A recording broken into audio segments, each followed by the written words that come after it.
Glasses up. Let's make a toast to success and nothing less. Yes, sir. I believed in myself when the world tried to train a dog not to. Gotta thank myself for that. Already did, but I'm gonna do it again.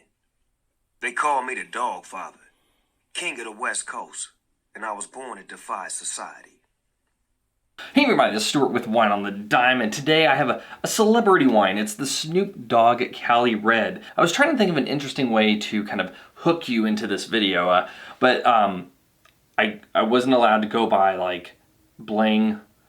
My wife said I could not have any hoes over for this video, and Texas has not legalized the devil's lettuce. So on that note, just stay tuned for the wine review.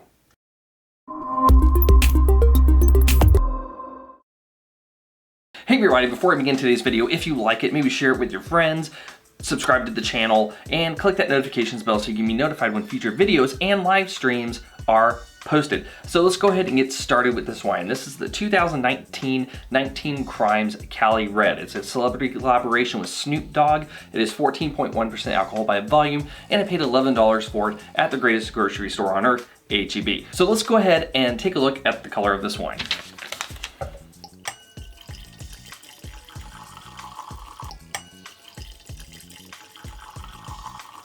Actually, before we get into the color, let's take a step back and talk about that label. No, you're not smoking the devil's lettuce. That is a label talking to you. 19 Crimes uses what's called living wine labels.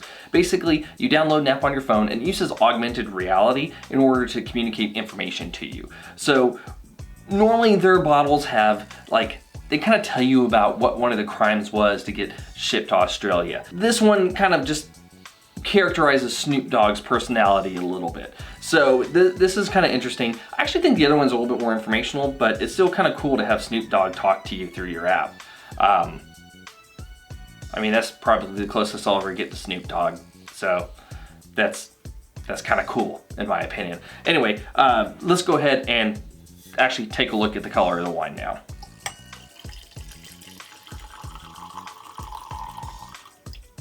All right, so from a color standpoint, you're 100% purple. Medium purple, no artifacts, no cloudiness. All right, so let's get to the nose. Ooh, man. You have a very, very deep, dark personality here. So this is actually a blend of Petite, Sirah, and Zinfandel. And this, man, you're getting a lot, I'm getting blueberry, a little bit of dark chocolate, a little bit of blackberry, a little bit of black cherry, I biscuit note. Yeah, I'm getting a touch of vanilla. Just a little bit, not too much. But it's mostly just dark fruit, touch of vanilla. Yeah, that's kind of what I'm getting. So let's get to the taste.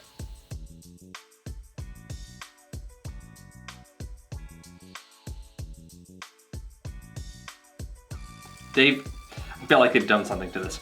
So I'll get into that here in a second. Body, full body. Tastes like it is medium alcohol. I'm actually getting a good retronasal on the alcohol coming back up. So it's medium alcohol. It's not too heavy on the alcohol. Acid, medium acid.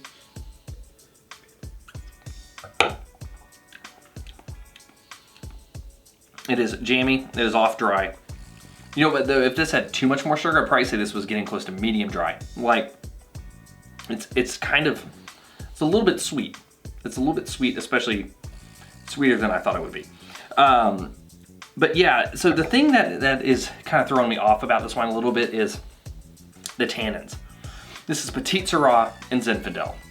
I mean, two robust grapes. These tannins are really, really silky smooth.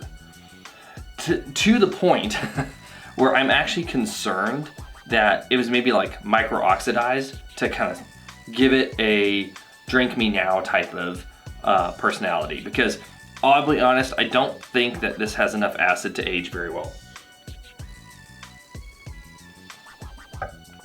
And the tannins are already so silky smooth that unless you just want to kind of add a little bit of aging notes to it, it's not going to help. It actually might hurt the wine a little bit because the tannins won't mellow. They'll just kind of start breaking down. So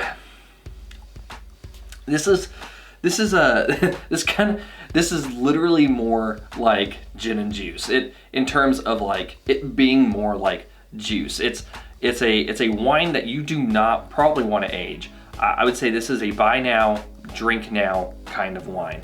I don't think it's going to cellar well at all.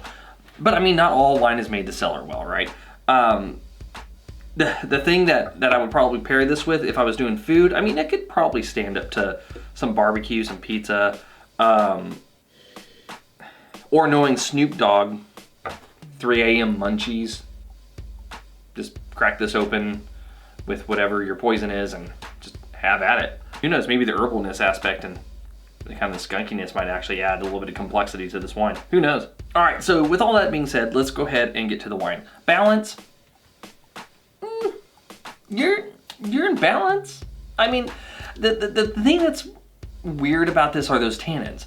But like I said, I'm not thinking about this as a wine that I'm gonna keep around for 3 years after I buy a bottle. I'm taking this to someone's house, I'm gonna show them the label, we're gonna drink it, have a laugh over it, and be done with it. This is not a, I'm gonna keep you long-term kind of wine. So with that being in mind, I think it's in balance for what it is. Length, I don't get much finish on this. It's like a medium-ized finish. So I'm gonna give you no points there. Intensity, I give you medium intensity. The dark fruit aspects of this have some pretty good intensity. Any secondary is not showing up whatsoever on the palate. And there's absolutely no tertiary on this wine. There's no aging elements at all. Complexity. I'm getting just a lot of dark fruit with a hint of red fruit. And on the nose, I'm getting that hint of vanilla. I really have to kind of get a big swig of it and move it around a lot in order to get any sort of that vanilla on the palate. So I'm gonna go ahead and just give you half a point for that. So ultimately that comes out to 2 points. I'm gonna give you a good. Now here's the thing, I don't necessarily want to give you a good, and that's just because I feel like this should be more. like I want this to actually have aging potential. I want it to have some rough tannins. I don't like the silky, ultra smooth texture of a wine that's a 2019. I don't associate a young, heavily tannic type of blend with a silky smooth type of experience. So for someone who's tasted a lot of wines, this is sort of like a weird, like breaking my brain type of conflict between my palate and my expectations. However though, if you're your average person, you're out there, you want a smooth red that has a hint of sweetness to it, and by hint I mean it's reasonably sweet and it's probably getting close to, like I said, where I would start saying it was actually a sweet wine, then I mean this would probably work for you. If you're someone who is been tasting tons of wines and you're expecting like all the qualities of Petite, Sirah, and Zinfandel, you're not gonna get it on this wine, but it's still not a wine that you're gonna end up wanting to pour down the drain if someone hands you a glass. All right, so now that I've reviewed the wine, I don't think I could actually finish this review without actually doing this experiment. So we are actually going to do a little cocktail time. That's right, so here Snoop Dogg is known for gin and juice, so let's try a little bit of experiment. So I think what I'm gonna do is I'm gonna do a 4-to-1 ratio here. So I'm going to do 1 ounce of the Bombay Sapphire. There we go, so I'll go 1 ounce here. Measure it out because it is important. And then I'll do 4 ounces of the wine. So that should be a little under 2 ounces. That's 2 ounces.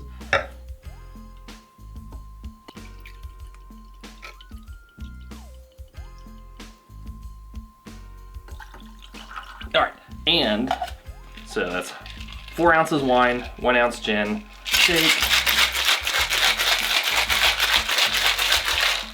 and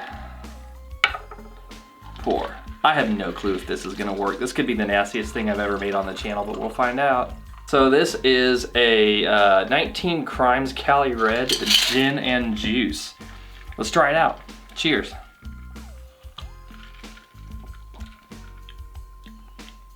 Dude, that's not bad. Like, I would totally drink this. Dude, y'all need to try this. So what'd you think? I hope you made it at home and you just didn't talk to a YouTube guy right now. But no, this actually, I hate to say it adds some complexity to it. It's a really interesting thing. I didn't think it would work out. But you know what? Maybe that's what this wine was for. Maybe it's not for cellaring. Maybe Snoop Dogg really made this wine for gin and juice. Anyway, this has been Mr. with Wine on the Dime. If you liked today's video, please like, subscribe, and comment. Have you tried the 19 Crimes Cali Red? Have you, or will you, try my 4-to-1 Cali Red Bombay Sapphire Gin and Juice cocktail? Like, seriously, let me know what you think about that, because I was expecting myself to start heaving after I was drinking that, but this turned out pretty good. Maybe I need to do weird stuff like this more often. But nah, I'll just stick to wine. I'll see y'all later.